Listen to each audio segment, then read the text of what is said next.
News 11 Bharat की खबर का असर एक बार फिर से हुआ है। फर्जी दस्तावेजों के आधार पर स्कूल में एडमिशन का मामला पूरा है जो हमने उठाया था। अंचल कार्यालय में 10 प्रमाण पत्रों की हुई है जांच के दौरान सभी प्रमाण पत्र पाए गए हैं फर्जी। हमने ये खबर प्रमुखता से दिखाई और देखिए किस तरह से अंचल कार्यालय में 10 प्रमाण पत्रों की हुई थी जांच और जांच के दौरान ये सभी 10 प्रमाण पत्र फर्जी पाए गए हैं। आप अंदाजा लगा सकते हैं कि जब 10 प्रमाण पत्रों की जांच की जा रही और सभी के सभी प्रमाण पत्र फर्जी पाए जा रहे हैं तो आप अंदाजा लगाइए कि बाकी के प्रमाण पत्र जब यहां से निर्गत होंगे तो उसकी सत्यता पर कितना विश्वास किया जा सकता है।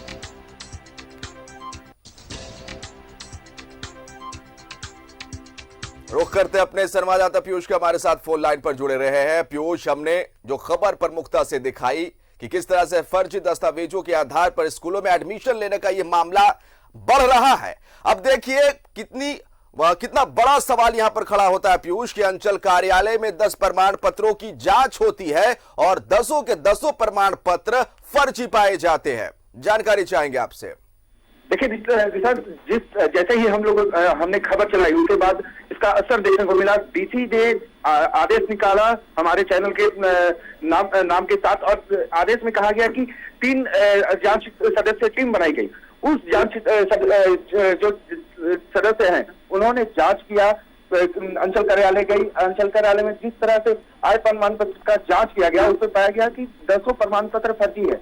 वहां से जो ओरिजिनल डॉक्यूमेंट निकलता है आय प्रमाण पत्र का उसे दीपक द्वारा जो है उसे स्कैन कर उसमें गलत नाम डाल दिया जाता है, जो लाभुक है उसका नाम हटा के। तो पूरा जांच जो है अभी भी जारी है और जांच चल ही रहा है। जी नहीं, लेकिन सवाल कई सारे यहां पर खड़े होते हैं पीयूष। आप अंदाजा लगाइए कि इस तरह से अगर फर्जी दस्तावेज के जरिए एडमिशन लेने की कोशिश की जाएगी तो जो वाकई में इस योग्य छात्र है जिनको एडमिशन मिलना चाहिए वो तो बेचारे किनारे हो जाएंगे, उनका एडमिशन तो नहीं हो पाएगा।